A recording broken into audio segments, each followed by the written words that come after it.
And it doesn't make you less than or weak or a bad parent to say out loud that this is not fair. This feels lonely. This feels sad. This is more than I can handle.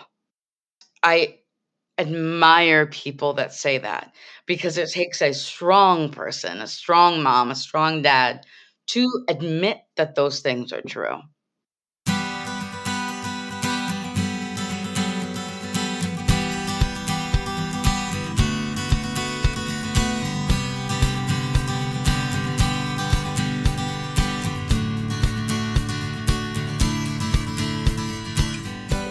Welcome to Parent Footprint with Dr. Dan. I'm Dr. Dan. This show is about making the world a more loving, accepting, and compassionate place, one parent, one person, and one child at a time. The key to raising healthy and engaged kids is for us parents to seek the same in our own lives while striving to be the best versions of ourselves each day. No matter who you are or where you came from, with increased awareness, you can be purposeful about leaving a healthy footprint for your children, your family, and all those you care about while living your own life to the fullest. Today's show is Manifesting Mom with our guest, Rachel Pastiloff. Hello. Rachel is a certified coach living in the greater Los Angeles area. She creates content on multiple platforms that reflect the work and ideas that she is most passionate about in society. Rachel has two sons, and her oldest has a rare genetic disorder, Prader-Willi syndrome, and a dual diagnosis of autism. Rachel advocates for her son as well as many others through her work online.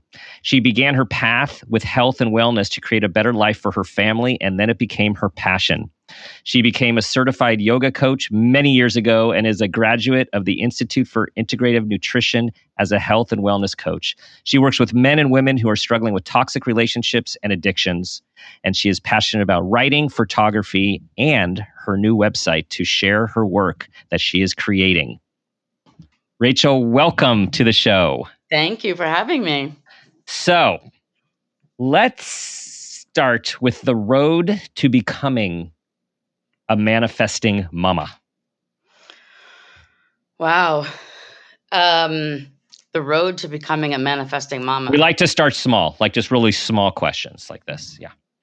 I would say that I didn't begin when I became a mom, if that makes any sense. Yeah. And I would say that it didn't begin even with my son's diagnosis. I would really say that it would be like my teenage years as a mom, meaning maybe Blaze, my oldest, would have been about 7, and my youngest would have been about 5. So it took a long time with training wheels. And I think it happened when I spoke the words out loud for the first time that I was allowed to say that it's hard. Or I was allowed to say that I was struggling because I did not allow myself to say that. And you don't need a special needs child to say that, right? Right. Anybody can say that. But I think mothers in particular, and special needs mothers, even more specifically, tend to say, oh, but it's all about the child. It's all about the child. So when I started saying, but I kind of need a life too. And that's when everything changed. What got you to the point of realizing that it's okay to say this is really hard and that you actually matter as much as your child?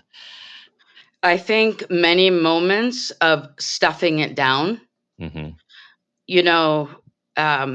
When a new family is diagnosed, whether I have a lot of people that will be like, oh, my cousin's neighbor has a baby with Prader-Willi, or a friend has a child diagnosed with autism or Down syndrome.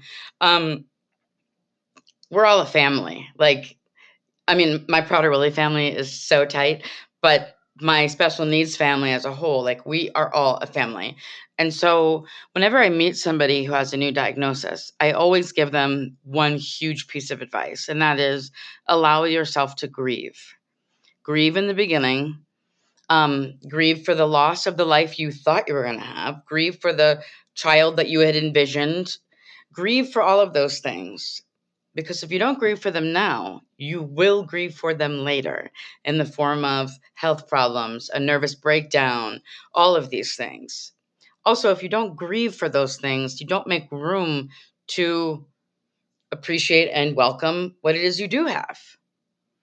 Because you're so busy just like stuffing it down, stuffing it down, stuffing it down, which is in many ways what I did until I hit a wall. I just hit a wall. Yeah. And I think I spoke out loud for the first time, probably to my sister. This is really hard. You know what? It's not just him that's suffering. And then once you do that, the floodgates kind of open. Yeah. And you're like, oh, wait, I get to say this. I get to say this, Joe. And I also gave permission for my then husband, now ex-husband, and my youngest to say it too, because I didn't allow them either. And the freedom it gives everybody. Right. You know, we know in we'll be talking about neurotypical and neurodiverse. Exactly. As you are raising one of each. We come in all different shapes and sizes. We know that regular parenting these days, whatever that is, right? Parents of neurotypical kids tend to really invest themselves into their kids. And one of the premises and purposes of the show is this idea that we need to be healthy ourselves to raise healthy kids. And so we know the pressure upon us parents, caring parents in today's culture and society for these kids that are neurotypical. And for everyone listening, neurotypical is the appropriate word for the not appropriate word normal that has been used for so long. And what is it, Rachel, about, from your experience, parents of special needs or neurodiverse kids? It's almost like it goes to a whole nother level of needing to put yourself even less than with a neurotypical child. Right. Is that accurate from your experience? I think that's 100% accurate. I think nowadays in general, so that everybody feels included, neurodiverse and neurotypical, it is really hard being a parent nowadays. So I give grace to everyone. That being said, when you have a neurodiverse child, whether they have a life-threatening condition like my son, or maybe they don't have medical issues, but they are severely autistic, nonverbal, there's no off button for you. So we don't sleep well. You know, even though school is a break, kinda, every day you're still waiting for a phone call, checking your phone to make sure the teacher didn't text or the school didn't text that something hasn't gone wrong. There's always a sense of waiting for the other shoe to drop. So that makes it incredibly hard to go out and live a life. Yes. The best example I could give you is, you know, when I got divorced, it's incredibly hard to build and find a relationship when it's not, you know, you have a teenager, but they function like a 5-year-old. So there's not a lot of room for putting yourself first. But the irony is, if you don't take care of yourself, right, then you can't take care of them. So it's exactly the true analogy of the double-edged sword. Totally. And just please say that one more time for everyone to hear. If you don't take care of yourself. If you don't take care of yourself, it's like I said before, it will get you eventually. It can't just not be ignored. And typically it comes out in health problems, you know? Right. Things, your body will let you know. that you need to pay attention. As we say, the famous trauma book, The Body Keeps the The Body Score, Keeps the it Score, which, always does. what a beautiful book that is. I love that Yes. book. Yes. Yes. And for all those listening in terms of just for community and to help people who might be at the beginning of their journey with special needs to help them with health, it's just been documented time and time again, the high incidence of autoimmune and related issues that parents and particularly mothers of special needs kids get over the course of raising them.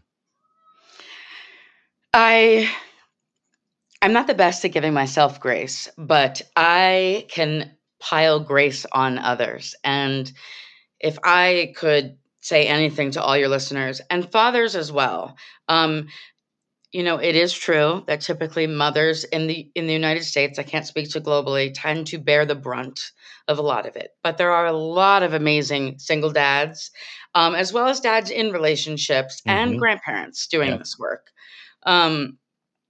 But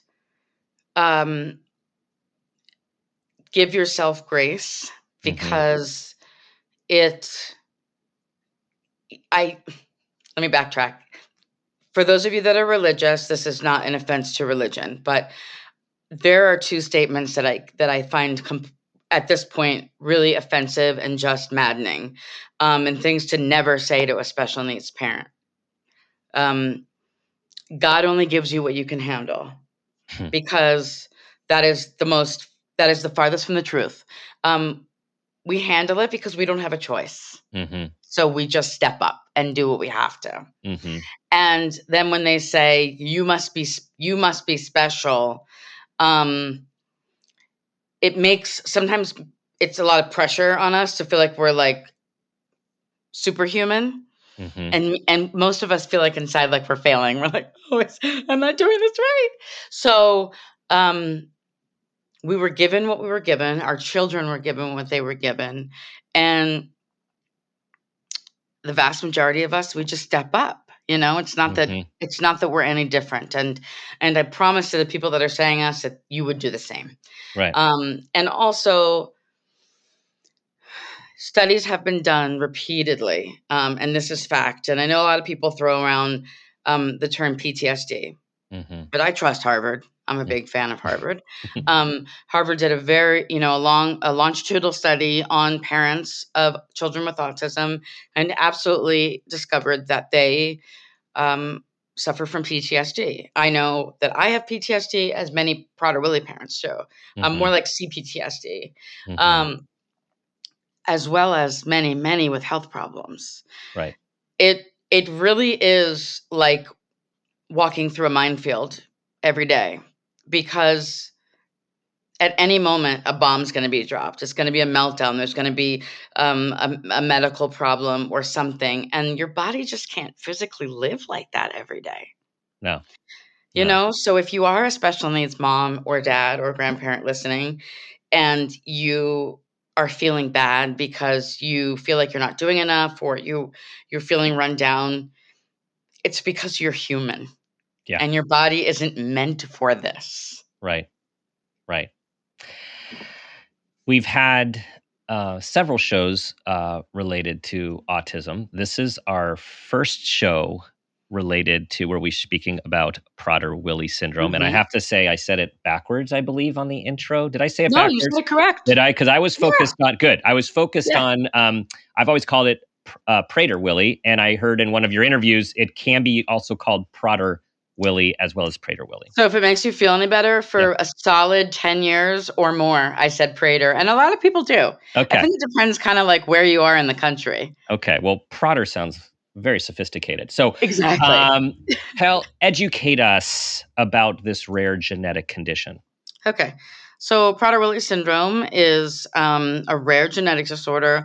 Although you might see people put 1 in 24,000, it's really like 1 in 12,000 or 1 in 15,000.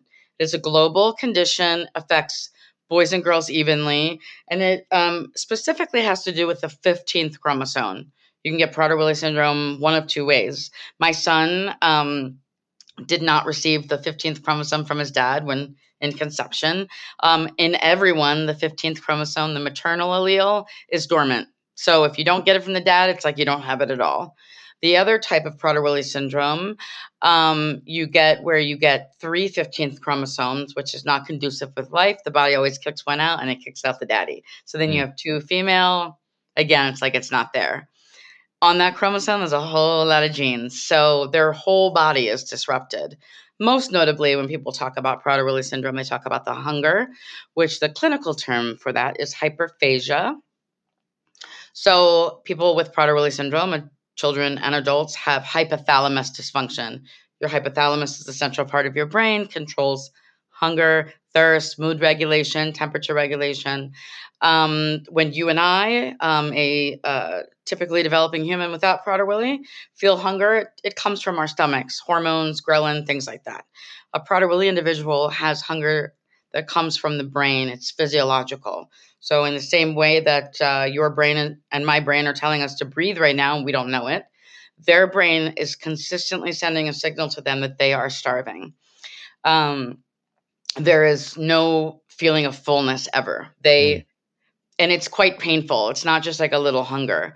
24/7, even when they are sleeping, they feel like they are starving to death. So, and pair that with intellectual disability, it becomes quite complicated. So, like in my house, and in all houses, everything is locked.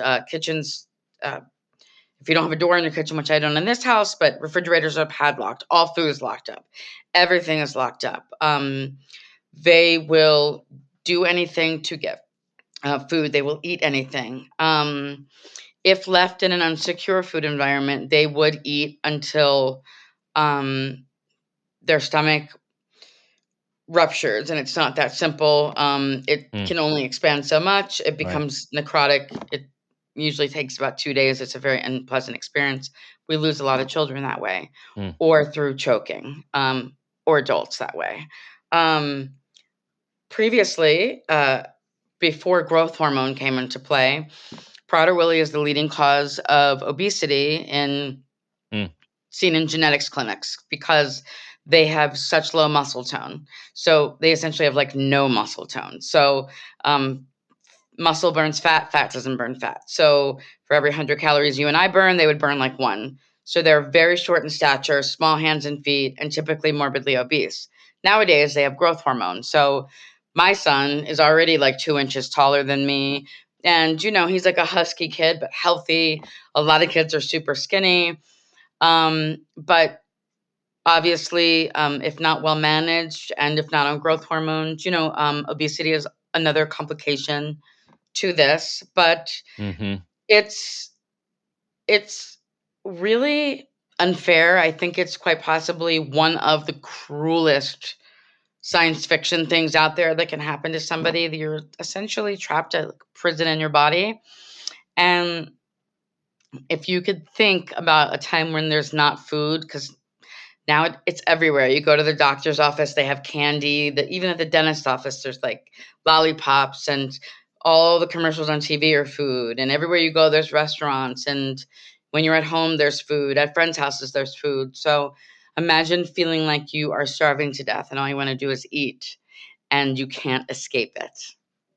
So it's a very tough thing. That's the external, right? That's the external environmental modification. What about for Blaze to be able to tolerate being hungry all the time? How does that get treated? It doesn't.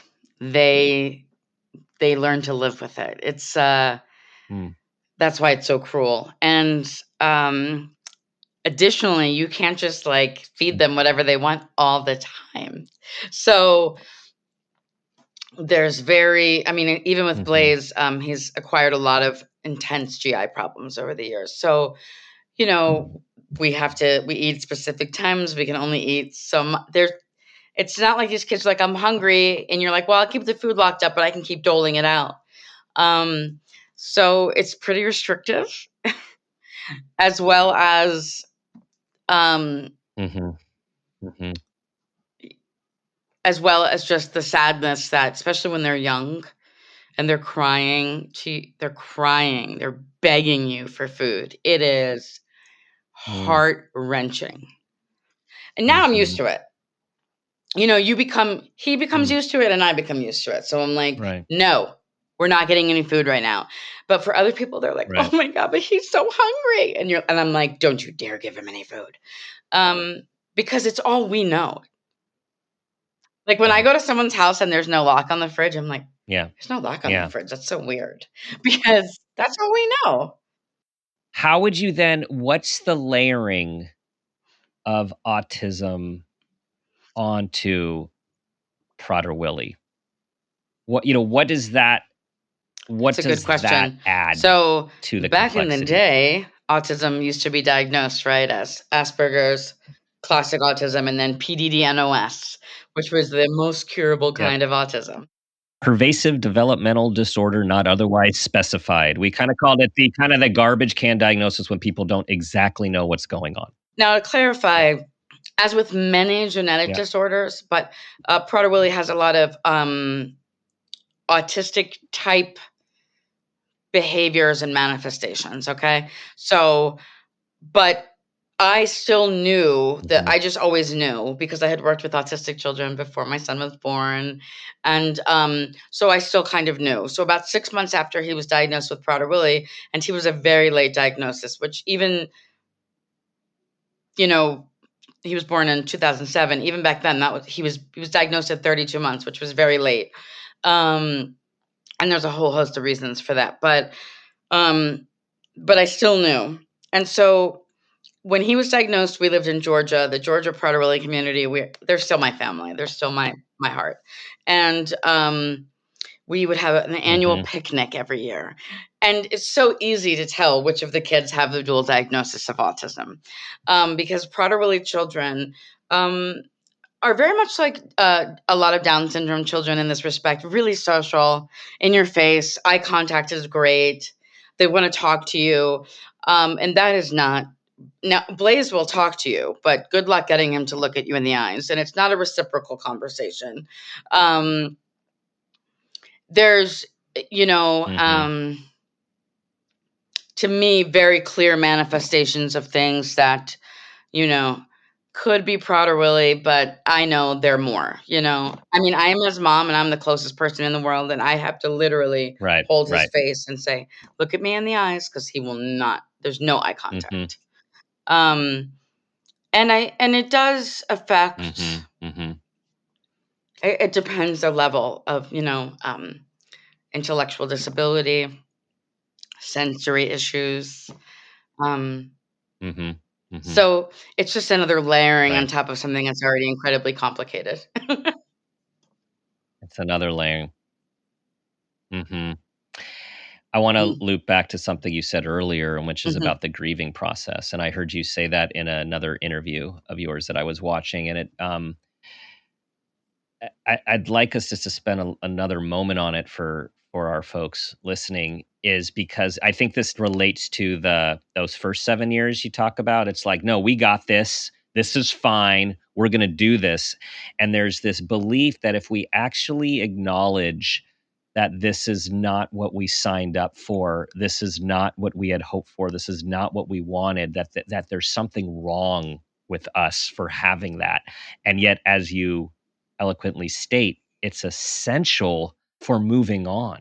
I'm sure you've heard of the poem Welcome to Holland, right? So I can't recite the whole poem. Tell everyone about that. But everyone who's got a child diagnosed with special needs is told about this poem.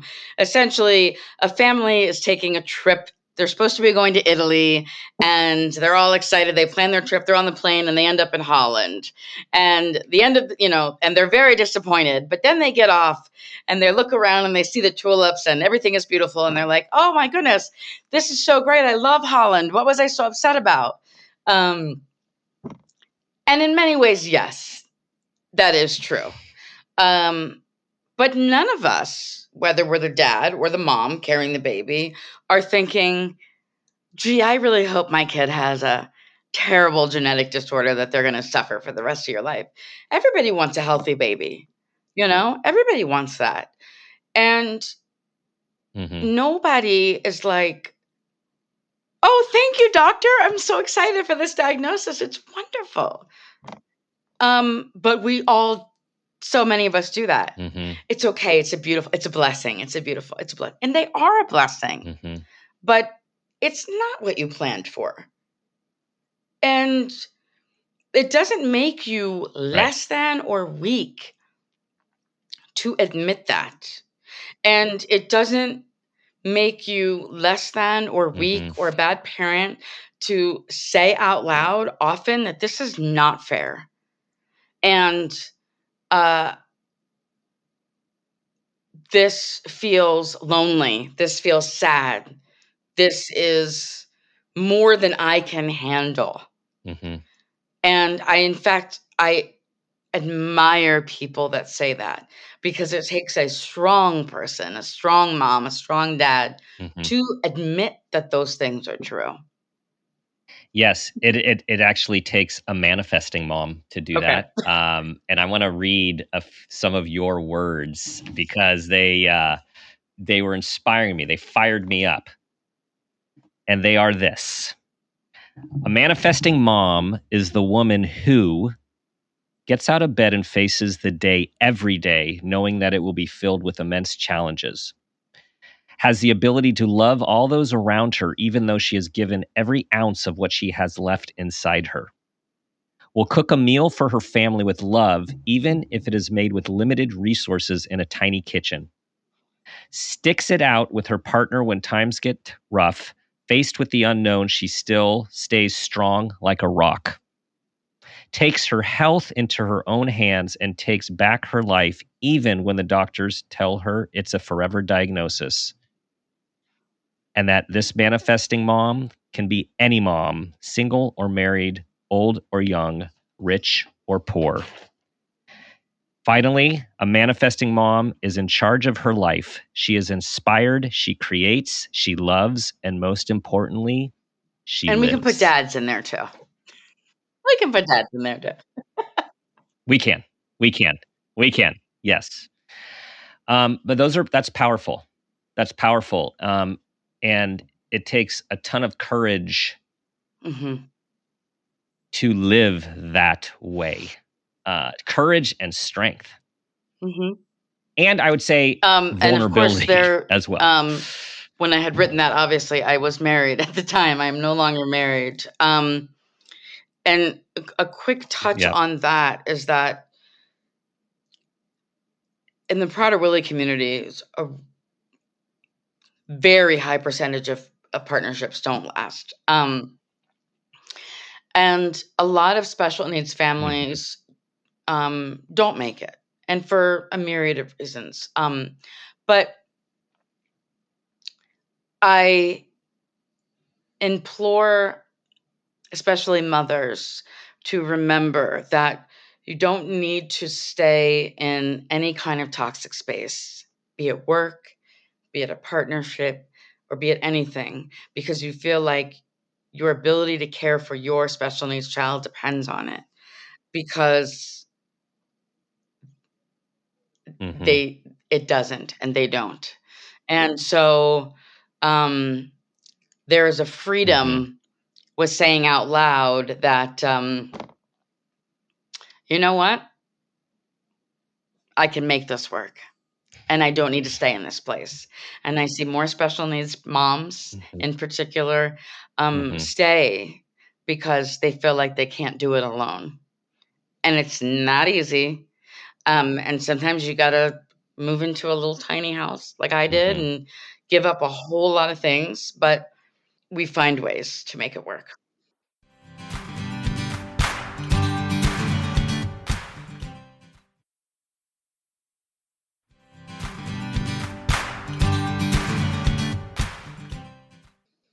It is complicated, and to show grace for everyone in these situations, those are really tough decisions, because what we're talking about here is the reality of the massive amount of time and energy and resources and patience and everything that goes with raising, treating, supporting a special needs child. So that's very real. And this very real life of an individual human wanting to have love and not be in toxicity or be around addiction or abuse or conflict, whatever the myriad of issues are, both of those needs, and having to make some tough decisions. I've always been a big dreamer. So I actually, through my sister, she has a friend, and he doesn't know it yet. But I will be reaching out to him because I have some ideas for some legislation I would like to put into place. So I've always been a big dreamer in that respect. But we in the Mm. United States, and I can't speak to globally, but in the United States, we live in a culture where we touched on this earlier. Typically, things befall the mother. And I remember when we saw Blaze's his specialist, the Prader-Willi doctor that we were with for years. I remember her giving my husband the speech about too many families where the mother was made to do everything, handle everything, and then God forbid the mother passes away. The father is left not knowing what to do, and who suffers? The child suffers. But also in the process of that, the mothers are suffering. Many times, people say, well, but you're the mother. That's your job. And so you have that with normal, but mothering a, neurotypical kid, and then amplify that times a million. That is a lot of pressure on a woman. A lot, Mm-hmm. And the Yeah. reason I brought up the legislation is I happen to live in a state where there are some resources available, but most states do not offer any resources for a parent to be a caregiver. There is no help. So most people, I was a social worker in Pennsylvania and child welfare. It's really hard, you're in the middle of a big case and, oh my God, my son needs to go to the hospital, or the school's calling, or it's incredibly challenging. You have to have a Right. really compassionate employer who's willing to know that you're going to have to leave many times early, or you might have to call out. And there isn't a lot of help Right. from state level, Right. local, or federal in No, the majority of states. there's not. And you and I are both in California, and Mhm. let's just speak a little bit more about this because it's a really important point. And my wife is a public health nurse and works with the uh, pediatric community with special needs at levels and with immigration and second language and third language learn. It's like layers upon layers. And one of the resources that in this state, which you were referring to, is that a parent their job, they can be paid to be the caretaker for their kids that require around the Correct. clock care, which prohibits them from being able to Mhm. work. And a lot of times, right, people don't think about this. It's Mhm. like, how do you care for a kid and make a living? It's Incredibly. very, very difficult with It's special needs kids. it is so incredibly hard.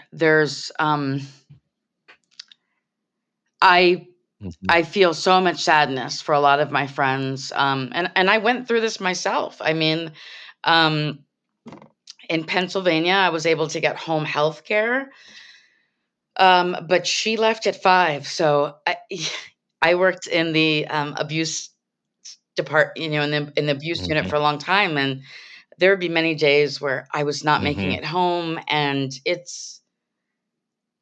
that adds a whole nother layer of stress and anxiety onto you. Worrying if you're going to get fired because you have had to Mhm. miss so many Mhm. days for so many things. Mhm.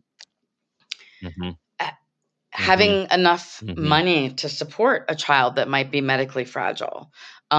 In Georgia, you have to fight incredibly hard just Mhm. to get full Medicaid for your child. Um, just to get full Medicaid, not any kind of support resources, just to get the kind of Medicaid that your child can get the services that they need. Um, we put parents through a lot. When I just um, I wish that people as a whole knew. A lot of times they'll see someone. There's a lot of conversation. I think people think that that like welfare and food stamps pay a lot in any state. They do not anywhere. Um, for instance, in Pennsylvania, like a family of three, a mother with two children, at the top end, at the max, might get $400 a month for food. So there's not a whole lot of people just living off the system. So I have a lot of Prader Willi moms that live in other states that rely on social services from the government, and so I wish people had compassion and understanding that first of all, nobody's like just milking the system there, and that still isn't even the tip of anything that they need. Transitioning to another theme of your work, uh, and your writing and your speaking is the complexity Mm, of raising mhm, a neurodiverse and a neurotypical child. And something that you have said is that and this is what you came to. I mhm. think this is what you also came to as you were becoming a manifesting mom is that diagnosis is for the whole family, and it's having a compassion for everyone involved in the So family and the situation. I, I don't know how the breakdown, the demographic of all your listeners, but I would imagine that there are many that have, a neurotypical and a neurodiverse child, or more than one of each. And it took Yes, a yes. long Mhm. time for me to understand the impact of Blaze's diagnosis on his little brother, because I thought, well, little brother was born into this. That's all he knows, yada, yada, and Blaze is the one suffering. And so in turn, we actually made a lot of mistakes. And the biggest mistake that we made with my youngest is we overindulged him so much because we didn't want him to suffer.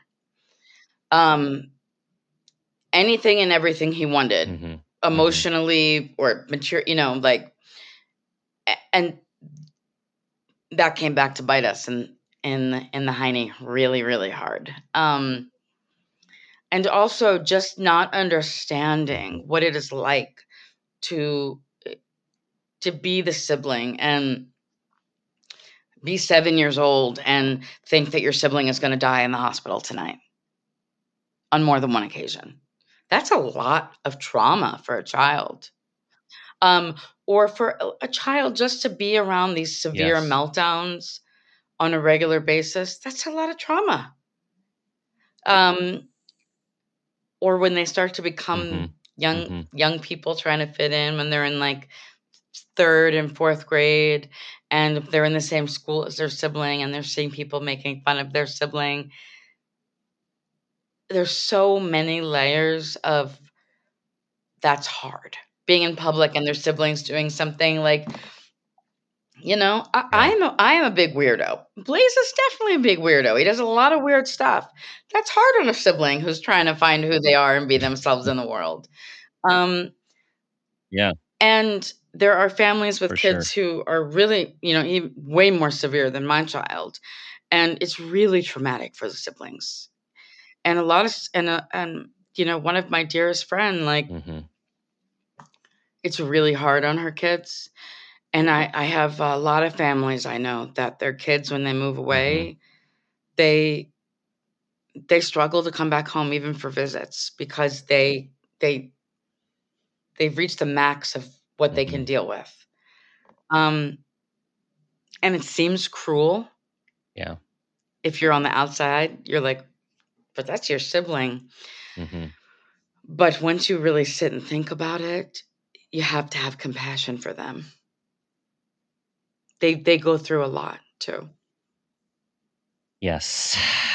And sometimes it's just the acknowledgement. There often aren't answers to these things. Like it's just the acknowledgement, the labeling it, right? That this is what it is. Because if we don't label things and we don't aren't honest with ourselves or allow ourselves to feel, as you said, it just has other negative consequences that are not needed on top of all of the other regular challenges of raising complex special needs kids. I mean, the easiest way to put it is life is not a Hallmark movie for everyone. So, not everyone's sibling is going to grow up to be a special needs teacher and love all special needs children. And so, for many of us, it's like at first we're like, "What's wrong with her?" Because why doesn't my kid love his sibling like that? Because life is not a Hallmark movie, and No. That's yeah, yeah. Yeah, and I would say for people like it that's that might sound kind of harsh and not totally uplifting, but I think it's important that we just acknowledge that because it makes life easier when we're aware that life can be hard. Life is not cinema most of the time. And I think it's that truth that you're speaking, Rachel, that helps give the courage to get through those tough days because you're embracing it in real time, in real life. I need us to transition to the parent footprint moment question. Here we go. Tell us about a time that you became aware of yourself, either as an individual, as a parent, or even an awareness of your own parents. And that new awareness had a positive impact on your life, your kid's life, and or those you love.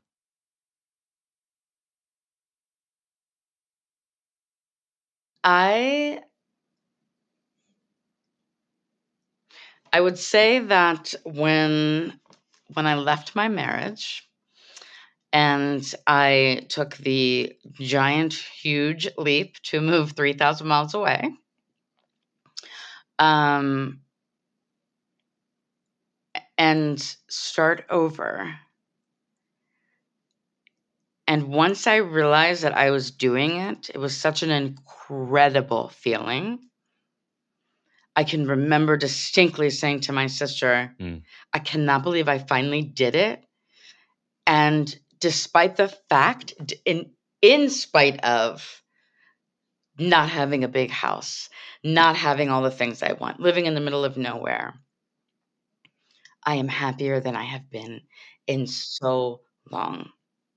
And with that happiness, also, despite thinking I always had a voice, came another level to my voice and an honesty because I thought I can do this, which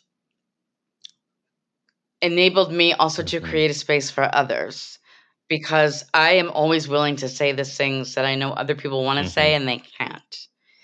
And yes, it does. And It runs in your family. truly believe that when I acknowledged the fact that I could do this, and for those listening, just be clear, it took a long time and planning and everything. It wasn't like, and I don't come from money, believe me, I'm not rich. So it wasn't an overnight thing. But when I realized that I could do it, and I did it in the last 2.5 years, I have grown and become, I think, the best, most the best version of myself as a mom in particular than I think I ever was before. And some of that comes with age, but I think a lot of that comes with getting to a place where once you realize that you have the courage to do the really big things, you're like, I can do this. I can do this. And that opens up so many doors in your life for yourself emotionally, with your extended family, with your other children, professionally, romantically, and Mm-hmm. it was a long time coming. But I really think that was one of the really a pivotal thing. Mm-hmm. Yeah. Awesome. Awesome. Thank you for sharing that. And for those who cannot see Rachel's face like I can as she's describing this, she's lighting up. Like they're just like you just lighting up. I mean, talk about courage and leap of faith and vulnerability and risk taking. But there's an important piece to all of that. There's one thing Yeah. that I Mm. implore any of your listeners who are special needs, moms, dads, even grandparents, aunts, uncles, anyone, find your community. Mm-hmm. I would not be where I am without my community. Find your community because we are not meant to do this alone. Period. Yes. Yes. Period. Wow. Okay, so that's inspiring. That is inspiring, everyone. You can do what you need to do, especially in the context of your people and your community. And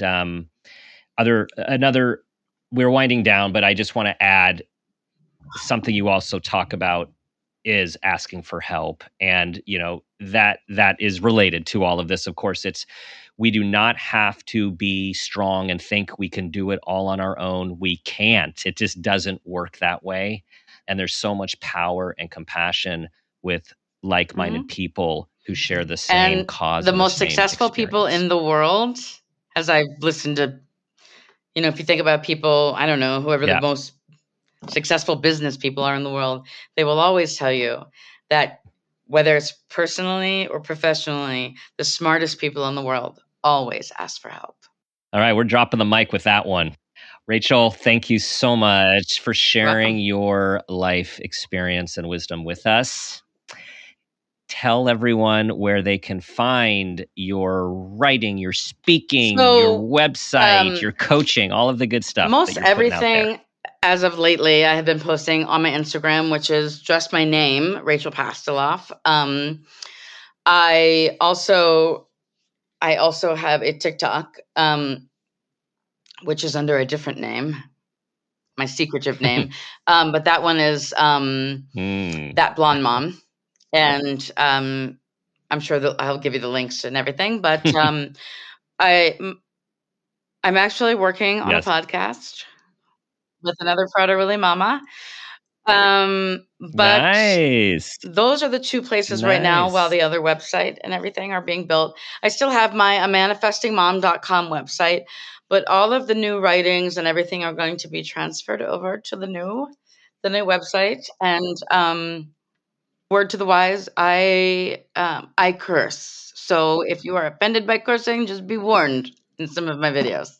It is a theme for several of our guests, so our community is ready and informed. But if you come and see my content, you know that I am here to say the things that you want to say and that you can't, because we are all thinking it. Yes.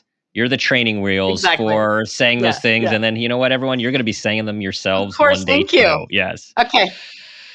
Thanks, Rachel. Hope we can do this again. Yeah. All right, everyone. That does it for another just enlightening and informative conversation and inspirational. Thank you for listening. Please share this with everyone that you know will benefit. So appreciate you being part of our community and bringing other amazing people to our community. Do your best to be that person you want your child to become, and ask yourself the guiding question I ask myself each day: what footprint do you want to leave?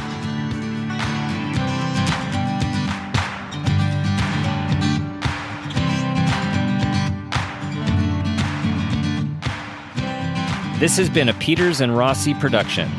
Parent Footprint with Dr. Dan is produced by Laura Rossi. Our engineer is Phil Rossi. Theme music is Strummer Man, composed and performed by Pro Tunes. Artwork is by Garrett Ross. Follow us on Instagram and Facebook at Parent Footprint Podcast, and on Twitter at Dr. Dan Peters. For more information, go to exactlyrightmedia.com.